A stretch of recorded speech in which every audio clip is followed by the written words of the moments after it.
بالله من الشيطان الرجيم.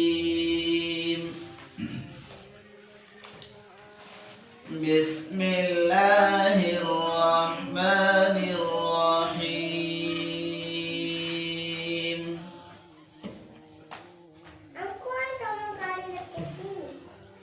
وإذ ابتلى إبراهيم ربه بكلمات فأتمهن قال إني جاعلك للناس إماما قال ومن